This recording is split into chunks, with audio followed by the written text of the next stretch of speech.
किसी गांव में विजय अपनी पत्नी और अपने बेटे के साथ एक छोटे से घर में रहता था। विजय लकड़ी काट के बाजार में बेचने का काम करता था, लेकिन लकड़ी काटकर उसे इतना भी पैसा नहीं मिल पाता था कि वो अपने परिवार का अच्छे से पेट पाल सके।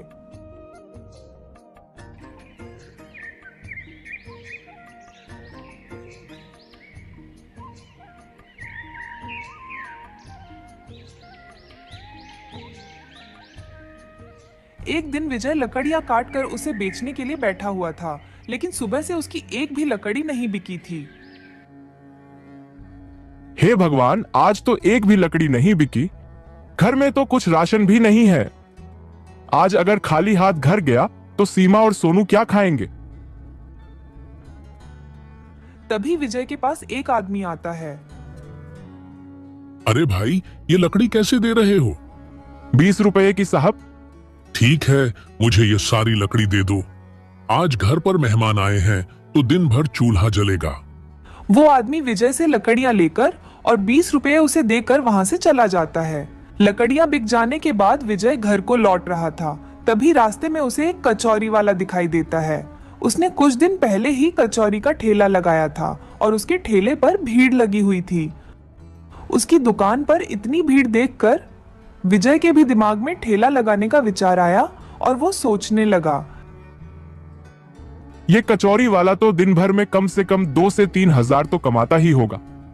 इसके ठेले पर तो दिन भर भीड़ रहती है, महीने का काफी अच्छा कमा लेता होगा ये। मेरे लकड़ी काटने से मेरे घर का गुजारा अच्छे से तो हो नहीं पाता है, क्यों ना मैं भी ठेला लगाऊं और कचौरियां बेचूं।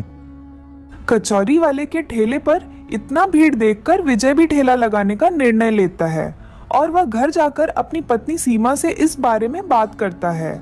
सीमा को भी विजय का विचार अच्छा लगता है और वो विजय से बोलती है,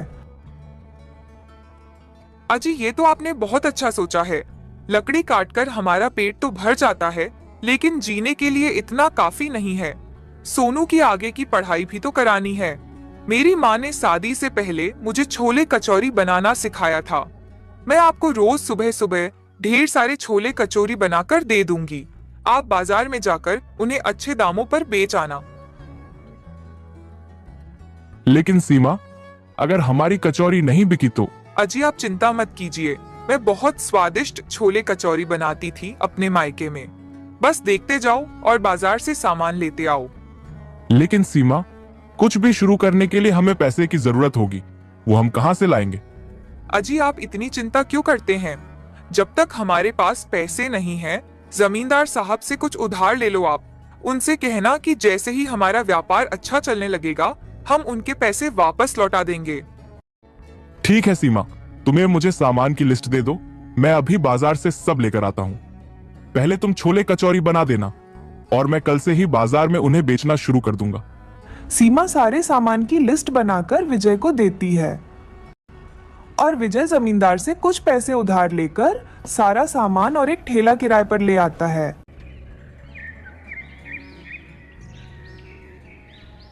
अगले दिन सुबह सुबह ही उठकर सीमा कचौरी और छोले बनाने लगती है। थोड़ी ही देर में सीमा छोले पूरी और हरी लाल चटनी बनाकर तैयार कर देती है और विजय सारा सामान ठेले में रखकर बाजार में बेचने निकल पड़ता है। विजय नंदू कचौरी वाला के सामने ही अपना ठेला लगा रहा था। तभी विजय के पास एक आदमी आता है। अरे भाई, तुम्हारी कचौरियां से तो बहुत अच्छी खुशबू आ रही है। लगता है तुमने नया नया ठेला लगाया है। सही कहा भाई जी, आज हमारा बाजार में पहला दिन है। आप बताएं कितनी कचौरी दूं? अच्छा अच्छा भाई, लेकिन कचौरी कैसे दे रहे हो? अरे भैया, 10 रुपए की प्लेट है, आप खाओ तो सही। एक बार खाओगे तो बार बार मांगोगे। ठीक है भैया, एक प्लेट लगा दो। ग्राहक वो कचौरी खाने लगता है और उसे कचौरी का स्वाद बहुत अच्छा लगता है। अरे वाह भाई, क्या कचौरी बनाई है, मजा ही आ गया। और ये जो छोले के साथ तुमने प्याज दिया, ये तो और भी स्वाद को दुगना कर रहे हैं। तुम एक काम करो, मेरे परिवार के लिए भी 10 कचौरी पैक कर दो। अपने पहले ही ग्राहक से इतनी तारीफ सुनकर विजय बहुत खुश हो जाता है और उसे 10 कचौरी पैक करके दे देता है। थोड़े ही देर में विजय के ठेले पर भीड़ लग जाती है और आज उसकी बिक्री बहुत अच्छी होती है। शाम को अपना खाली ठेला लेकर विजय वापस घर आ जाता है।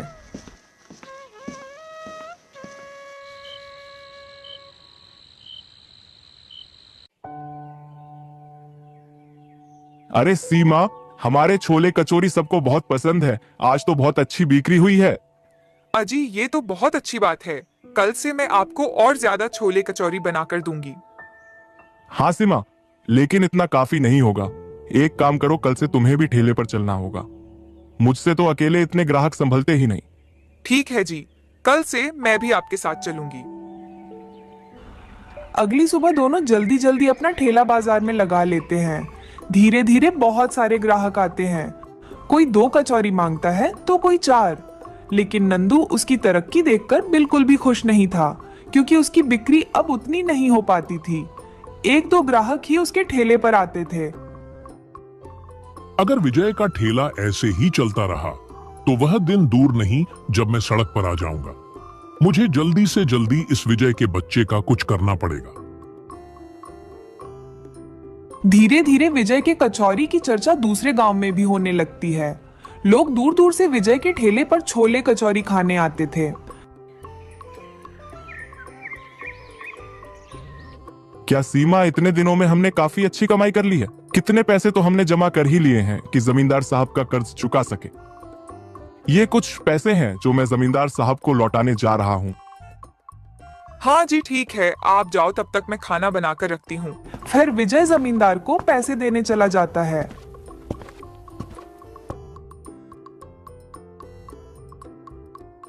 नमस्ते जमींदार साहब। आओ आओ विजय, बड़े दिनों बाद आज कैसे आना हुआ? और तुम्हारा काम कैसा चल रहा है? सब बढ़िया चल रहा है मालिक, मैं आपके पैसे लौटाने आया था। फिर विजय जमींदार के पैसे लौटाकर घर आ जाता है।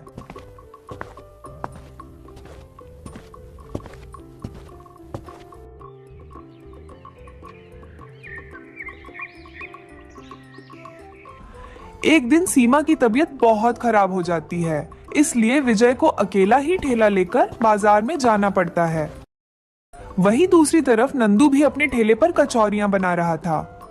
विजय को देखकर वह मन ही मन सोचता है, बस मुझे एक बार मौका मिल जाए, फिर तो इसकी कचौरियां इतनी खराब करूंगा कि सब मुझसे ही कचौरी खरीदेंगे।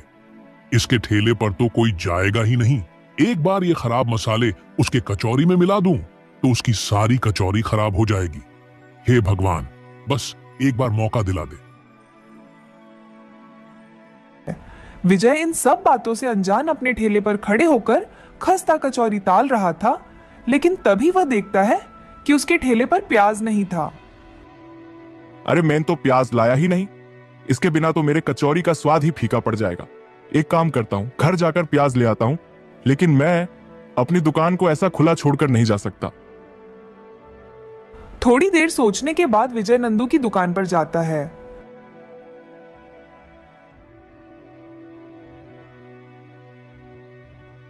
क्या हुआ विजय भैया, आज मेरी दुकान कैसे? क्या बात है? अरे नंदू भाई, मुझे तुम्हारी कुछ मदद चाहिए। क्या तुम कुछ देर के लिए मेरी दुकान का ध्यान रख सकते हो? मुझे थोड़ा काम है, मैं तुरंत ही आ जाऊंगा। नंदू मन ही मन सोचता है, अरे वाह भगवान, आपने तो मेरी सुन भी ली। ये तो खुद अपनी दुकान मुझे सौंपने आया है। अरे हाँ हाँ भाई, क्यों नहीं? इंसान ही इंसान के काम नहीं आएगा तो और कौन आएगा? तुम निश्चिंत होकर जाओ, मैं यहां तुम्हारे ठेले का ध्यान रखूंगा। तुम्हारा बहुत बहुत धन्यवाद भाई, मैं अभी आता हूं। विजय जैसा ही वहां से जाता है, नंदू उसके ठेले के पास जाकर खराब मसले उसके छोले में मिला देता है और अपने ठेले पर जाकर खड़ा हो जाता है। कुछ ही देर में विजय अपने ठेले पर आता है और कचौरियां तलने लगता है। रोज की तरह आज भी उसके ठेले पर भीड़ लगती है और विजय उन सबको कचौरी खाने को देता है। लोग कचौरी खाना शुरू ही करते हैं और सारे कचौरी छोले नीचे फेंक देते हैं। क्या विजय, क्या मिला दिया है आज इन कचौरियों में? इन्हें खाकर तो लग रहा है कि बस अब उल्टी कर दूं। ऐसा खाना खाकर तो हम सब बीमार पड़ जाएंगे। अरे भाइयों, इसकी कचौरी खाकर तो हम बीमार पड़ जाएंगे। उसने अपनी कचौरी में मिलावट करना शुरू कर दिया है। इसे मुखिया जी के पास लेकर चलो। अब तो इसे मुखिया जी ही सजा देंगे। सभी ग्राहक विजय को मुखिया जी के पास लेकर जाते हैं।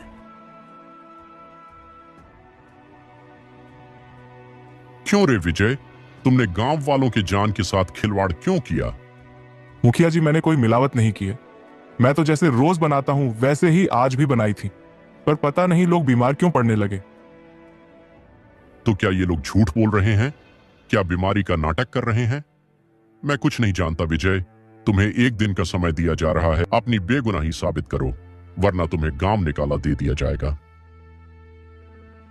मुखिया की बातें सुनकर विजय बहुत चिंतित हो जाता है। वहीं दूसरी तरफ नंदू यह सब देखकर मन ही मन मुस्कुरा रहा था, क्योंकि अब उसके रास्ते में कोई नहीं था।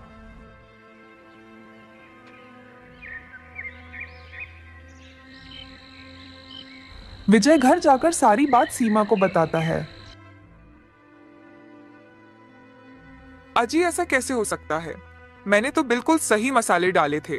मुझे तो यह किसी की साजिश लगती है। अजी, कोई जानबूझकर हमें फंसाना चाहता है।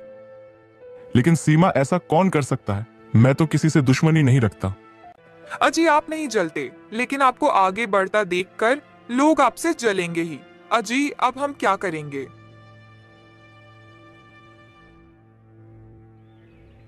अगले दिन फिर से पंचायत बैठाई गई और विजय के पास कोई सबूत नहीं होने के कारण उसके परिवार को गांव से निकाल दे दिया गया। विजय और उसका परिवार अब सड़कों पर आ गया था। उनके पास ना तो खाने के लिए खाना था और ना रहने के लिए घर। विजय सीमा और सोनू को लेकर अपने दोस्त के घर जाता है। अरे विजय, तुम यहाँ अचानक से? क्या हुआ मेरे भाई, सब ठीक है ना? कुछ ठीक नहीं है रघु। भगवान ने हमें हमारे अच्छे कर्मों की सजा दी है। फिर विजय रघु को पूरी बात बताता है। विजय मेरे भाई, तुम चिंता मत करो। यहीं बगल में मैंने छोटा सा मकान बनाया है। आज से तुम वहीं रहोगे। और रही बात काम की, तो जो काम तुम अपने गांव में करते थे वही काम तुम यहाँ करो, और पैसे की चिंता मत करना। अभी के लिए ये लो, तुम्हें इसकी जरूरत पड़ेगी, और पैसे की जरूरत पड़े तो मुझे बता देना। रघु भाई, मेरे पास कहने के लिए शब्द तक नहीं है। मैं तुम्हें दिल से धन्यवाद देता हूँ। आजकल ऐसे दोस्त कहाँ मिलते हैं। इस मामले में तो मैं बहुत नसीबों वाला हूँ। अरे भाई विजय, तुम तो मेरी आदत जानते ही हो। मैं अच्छों के साथ अच्छा हूँ और बुरों के साथ बहुत बुरा। इस घर में आराम से रहो और मैं चलता हूँ। अब विजय शहर में अपनी कचौरी की दुकान लगाता है और वहाँ भी उसके अच्छे खासे ग्राहक बन जाते हैं। शहर में विजय की गांव से भी अच्छी आमदनी होने लगती है। अब विजय को किसी भी चीज की कमी नहीं होती है। अभी मैंने कहा था ना, सच परेशान हो सकता है लेकिन हार नहीं सकता। देखा आपने, आज हमारी स्थिति गांव से भी ज्यादा अच्छी है। हाँ सीमा, तुमने सही कहा। आज हमारा ठेला इतना मशहूर हो पाया है सिर्फ हमारी मेहनत की वजह से।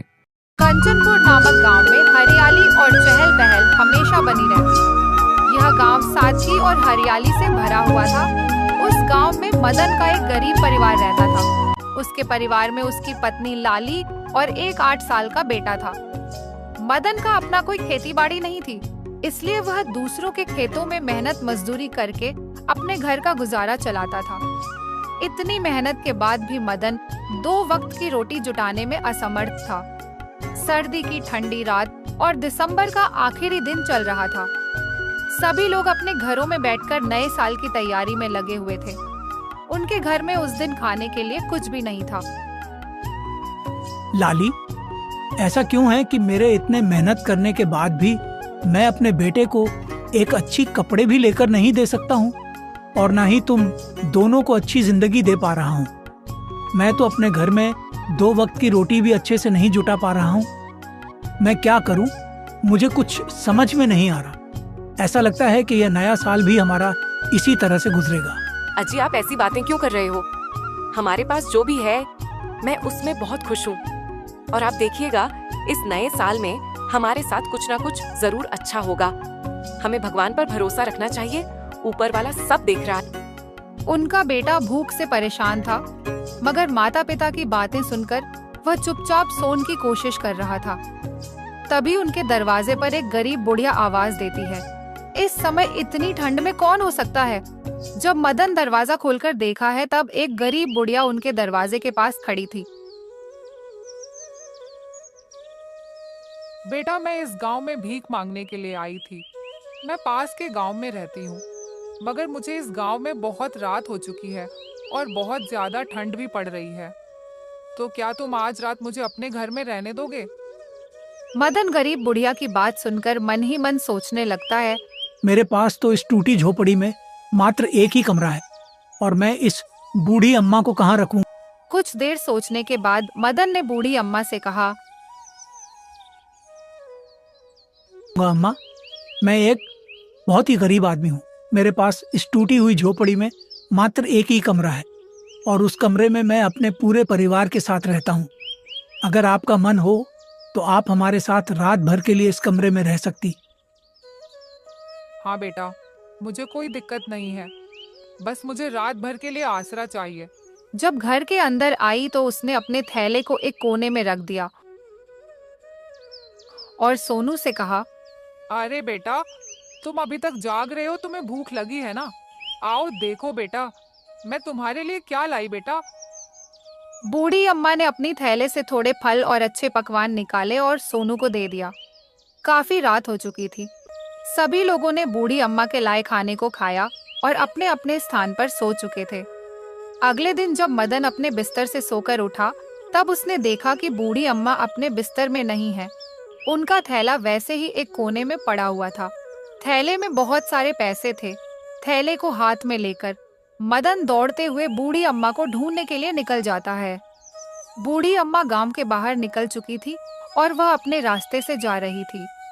मदन दूर से ही बूढ़ी अम्मा को आवाज देता है, अम्मा, अरे ओ अम्मा, आपका थैला यहीं रह गया है। ये पैसा मैंने किसी नेक इंसान के लिए जमा करके रखा था और तुम एक भले और ईमानदार इंसान हो। तुमने वो बूढ़ी भीखा को अपने घर में रहने दिया और मान सम्मान दिया। इससे मेरा दिल बहुत ही खुश है, इसलिए यह पैसा मैंने तुम्हारे लिए ही छोड़ दिया था बेटा। तुम इस पैसे को किसी अच्छे काम में उपयोग करना। अगर तुम इस पैसे को अच्छे काम के लिए उपयोग करोगे तो ये पैसे दुगने होते जाएंगे। नए साल की पहली किरण मदन के लिए बहुत ही खुशियों भरी थी। मदन घर आकर ये सारी बातें लाली को बताता है। आखिर बूढ़ी अम्मा ने हमें इतने सारे पैसे क्यों दिए? जो भी हो, इस बुरी स्थिति में बूढ़ी अम्मा ने आकर हमारी सहायता की है, इसीलिए वह हमारे लिए किसी भगवान से कम नहीं थी।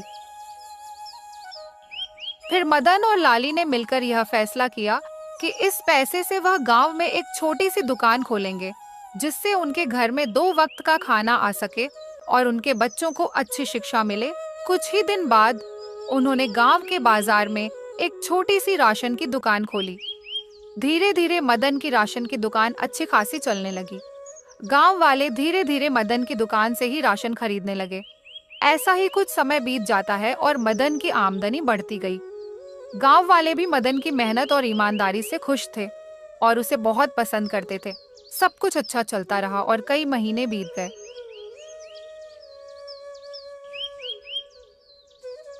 मदन की दुकान के बगल में एक और राशन की दुकान थी। उसे दुकान के मालिक का नाम शंभू था। शंभू को मदन की तरक्की देखकर बहुत जलन होती थी। वह हमेशा मदन का बुरा करने की सोचता रहता था। सुनिए जी, हमारी दुकान बिल्कुल ठप पड़ चुकी है। उस शंभू ने तो हमें कहीं का नहीं छोड़ा। आखिर इस मदन में ऐसा क्या है जो सभी लोग इसी की दुकान पर जाते हैं? जब से उसने दुकान खोली है तब से मेरी दुकान पर तो कोई आता ही नहीं। अब समय आ गया है कि उसे मजा खाया जाए। इस बार का वार ऐसा होना चाहिए कि वह दोबारा खड़ा होने की हिम्मत। तुम्हारी बात सही है सुनहरी, मगर यह कैसे होगा? कोई रास्ता बताओ। न जनवरी का महीना है और ठंड इतनी ज्यादा पड़ रही है कि सभी लोग अपने घरों में दुबक कर सो रहे होंगे। तुम चुपके से जाओ और उसकी दुकान जला दो। मिट्टी का तेल उसकी पूरी दुकान पर छिड़क देना ताकि उसकी दुकान जलकर राख हो जाए। मगर यह काम इतना आसान नहीं होगा। किसी ने देख लिया तो? डरने की जरूरत नहीं है। रात गहरी होगी और अंधेरा अपना काम का करेगा। यह मौका मदन को भिखारी बनाने का है। ठीक है सुनहरी, तुम जैसा कह रही हो वैसा ही होगा। आज रात मदन की दुकान जलाकर उसे उसकी औकात याद दिला दूंगा। अब उसका खेल खत्म नहीं। सुनिए जी, यह हमारा खेल है और चाल में ही चलना है। करें जनवरी का महीना था और कुहासे से भरी रात थी। शंभू आधी रात को मदन की दुकान की तरफ निकल पड़ता है और मदन की दुकान के पास जाकर उसमें आग लगा देता है और खुशी खुशी घर वापस आ जाता है। ठंड अधिक होने के कारण गांव वाले खिड़की दरवाजे बंद करके सो रहे थे, इसलिए जलते हुए दुकान की लौ की आवाज भी उनके कानों तक नहीं पहुंच पाई। दुकान में तेल घी आदि सामग्री होने के कारण दुकान रात भर जलती रही। अगले दिन जब सुबह हुई तो मदन अपनी दुकान की तरफ निकल पड़ा। जब वह अपनी दुकान के पास पहुंच गया तो उसने देखा कि उसकी दुकान पूरी जलकर राख हो गई है। घर आकर मदन लाली को सारी बात बताता है। तब लाली सोचती है, आखिर हमारे दुकान में आग लगी कैसे लाली? यह जानने के लिए अपनी जल्दी हुई दुकान के पास जाती है। उस दुकान के बगल में ही शंभू का दुकान था। तभी लाली शंभू के पास जाती है। भैया, क्या आपको पता है कि इस दुकान में आग कैसे लगी? लाली बहन, इस बार ठंड अधिक पड़ रही है तो मैं दुकान जल्दी ही बंद करके घर चला जाता हूँ। पर हाँ, कुछ गांव वाले आपस में बातें कर रहे थे कि रात में काम करने वाले लोग आसपास में अलाव जलाकर हाथ पर सेंक रहे होंगे। उन्होंने अलाव को ऐसे ही जलता हुआ छोड़ दिया होगा, तभी इस दुकान में आग लग गई होगी। फिर लाली घर आती है और अपने पति को हिम्मत बांधते हुए कहती है, आजी, आप चिंता क्यों करते हो? हमने किसी का कभी बुरा नहीं किया है तो हमारे साथ भी बुरा नहीं होगा। अभी हमारे दुख के दिन चल रहे हैं तो ऐसा हमेशा थोड़े ना रहेगा। एक दिन हमारे सुख के दिन भी आएंगे और ये दुख के बादल भी छट जाएंगे। मगर लाली, हमें कुछ भी करने के लिए पैसों की जरूरत होगी। वह पैसे हम आखिर कहाँ से लाएंगे? आप चिंता मत करो, मेरे मन में एक बात चल रही थी। क्यों ना आप जमींदार साहब से थोड़े पैसे उधार मांग लो, हम फिर से कुछ ना कुछ कर ही लेंगे। भाग्यवान कहीं ऐसा ना हो कि घर में जो थोड़ा बहुत पैसा है वह भी चला जाए। सुनिए जी, आप चिंता मत कीजिए। अभी देखिए, सर्दियां भी चल रही हैं।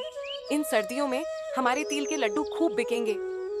लोग बड़े ही चाव से तिल के लड्डू खाएंगे। इन सर्दियों में तो हम जमींदार के पैसे बहुत ही आसानी से चुका देंगे। अच्छा ठीक है, कल जाकर देखता हूँ क्या होता है।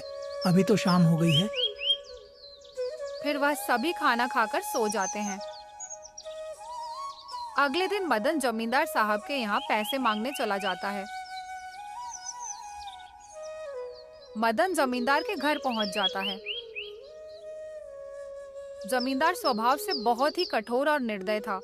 अपने नौकरों पर चिल्ला रहा था, अरे मदन, तुम यहाँ आओ आओ, कैसे आना हुआ? मालिक, कुछ पैसों की जरूरत थी, मिल जाती तो अच्छा होता। अरे मदन, क्यों नहीं मिलेंगे? मैं तो यहाँ तुम लोगों की मदद करने के लिए ही बैठा हूँ। बोलो, तुम्हें कितने पैसे चाहिए? मालिक, ज्यादा नहीं, 10,000 चाहिए थे। लेकिन मदन, एक बात अच्छे से गांठ बांध लो, मैं समय का बहुत ही पक्का इंसान हूँ। हाँ, अगर तुमने समय पर मुझे ब्याज के साथ पैसे नहीं लौटाए तो मैं तुम्हारे घर को अपने कब्जे में ले लूंगा। मालिक, आप चिंता मत कीजिए, मैं आपको आपके पैसे समय पर वापस कर दूंगा, ब्याज के साथ। इतना कहकर मदन जमींदार से पैसा लेकर घर आ जाता है। यह लो भाग्यवान, तुम्हारे कहने पर मैंने जमींदार से पैसे तो मांग लिए हैं, मगर उन्होंने चेतावनी दी है मुझे और कहा है कि अगर हमने उनका पैसा समय पर नहीं लौटाया तो वह हमारे घर पर कब्जा कर लेंगे। आप तो बेकार में ही परेशान हो रहे हो जी, ऐसा कुछ नहीं होगा। मदन बाजार जाकर तिल के लड्डू बनाने की सामग्री ले आता है। फिर लाली तिल के लड्डू बनाने लगती है। लाली तिल के लड्डू बनाकर मदन को देती है। मदन उन लड्डुओं को बेचने के लिए गांव की ओर निकल पड़ता है। तिल के लड्डू ले लो।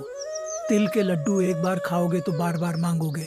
बिहार के मशहूर तिल के लड्डू ले लो भैया, तिल के। धीरे धीरे करके मदन के सारे तिल के लड्डू बिक जाते हैं और मदन घर वापस आ जाता है। अरे ओ भाग्यवान, जरा एक गिलास पानी तो देना, आज मैं बहुत थक गया हूँ। अभी लाई क्या हुआ जी? कुछ तिल के लड्डू बिके? लाली, कुछ भी नहीं बिका और मैं तो आज बहुत ही ज्यादा थक गया हूँ। क्या? नहीं नहीं अजी, आप ठीक ही कह रहे थे कि हमारे तिल के लड्डू नहीं बिकेंगे। अब तो हमारे पास ज्यादा पैसे भी नहीं है, अब हम क्या करेंगे? अरे वह भाग्यवान, कुछ तिल के लड्डू नहीं बल्कि सारे तिल के लड्डू हाथों हाथ बिक गए हैं। अरे वह क्या, सच में? आप सच कह रहे हैं कि हमारे सारे तिल के लड्डू बिक गए हैं? हाँ, सच में लाली, लोगों को हमारे दिल के लड्डू इतने पसंद आए हैं कि हमारे सारे तिल के लड्डू झट से बिक गए। ये लो पैसे, इसमें से कुछ पैसे घर खर्च के लिए रख दो और कुछ पैसे हम फिर से तिल के लड्डू बनाने के लिए सामग्री खरीद लेंगे। लाली उन पैसों को संभाल कर रख देती है और फिर अगले दिन और ज्यादा तिल के लड्डू बनाकर मदन को बेचने के लिए देती है।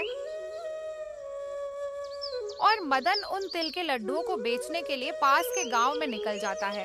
बड़ी दूर से आए हैं, प्यार का तोहफा लाए हैं, इस तरह वह खुशी खुशी जीवन व्यतीत करने लगा।